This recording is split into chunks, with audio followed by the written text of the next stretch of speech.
இது ஓர் ரயில் பயண நிகழ்வு. ஒரு இளைஞனும் அப்பாவும் ரயிலில் ஏறினார்கள். ஓடி போய் சன்னலோரமாய் பார்த்து உட்கார்ந்து கொண்டான் அந்த இளைஞன். அப்பா, இதுதான் சன்னலா? அது என்ன சங்கிலி? அதான்ப்பா, இதான்ப்பா சன்னலு. அதான்ப்பா சங்கிலிப்பா, அபாய சங்கிலிப்பா.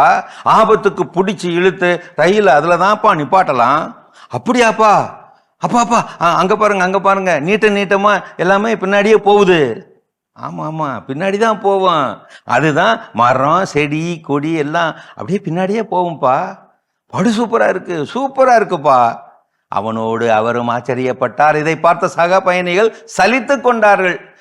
அப்பா அப்பா, அங்க வெளியே பாருங்க, தண்ணி மேலே இருந்து கொட்டுது பாருங்க.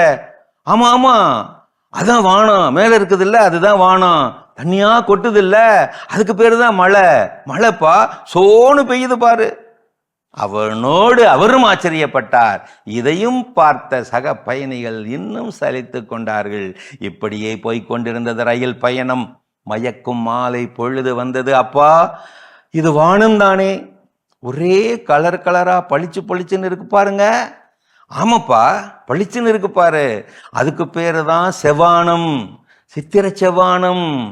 அவனோடு அவரும் ஆச்சரியப்பட்டார்.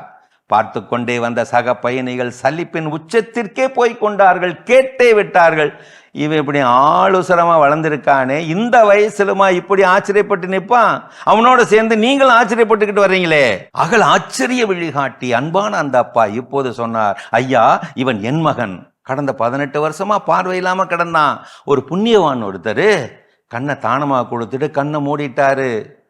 ஆப்ரேஷன் பண்ணி போன மாசம்தான் சென்னையில் சிகிச்சை கொடுத்து கட்டை பிரிச்சோம். போன மாசம்தான் பிரிச்சோம். இப்போ கண்ணெல்லாம் நல்லா இருக்கு. இப்போ தான் கிளம்பி ரயிலில் போயிட்டு இருக்கோம். கண்ணீர் மல்க முடித்தார் அந்த அப்பா. இதோ என் பிள்ளை இப்போ வீடு திரும்பிக்கிட்டு இருக்கான், புத்தம் புதிய பார்வையோடு, ஆச்சரியத்தோடு. சொல்ல அந்த இளைஞனை பார்த்த பயணிகளும் புது பார்வை பெற்றார்கள். விழிகளில் நீர் மல்க. பார்த்து கொண்டே இருப்பவருக்கு புரிகிறதில்லை பார்வையின் மகிமையும் மகத்துவமும். குறைகாணும் இதயத்திற்கு நிறை காண தெரிவதில்லை, நிறை காணும் இதயத்திற்கு குறை காண தெரிகிறதில்லை. அது இதயத்தின் தவறல்ல, பார்வையின் தவறு. கண் பார்வையற்றவர் குருடர் அல்ல, குரு. யாருக்கு? பார்வை இருந்தும் பரிதாபமாய் விழுபவருக்கு, இருட்டிலே விழுந்தே கிடப்பவருக்கு. கேள் இளையோரே, விழித்திரையின் அருமை தெரியாதவரே, செல் திரையின் ஷார்ட்ஸ், ரீல்ஸ், கேம்ஸ் என விடிய பார்க்கிறார், விளையாடுகிறார். விடிந்ததும் விழி வீங்கி கிடக்கிறார்.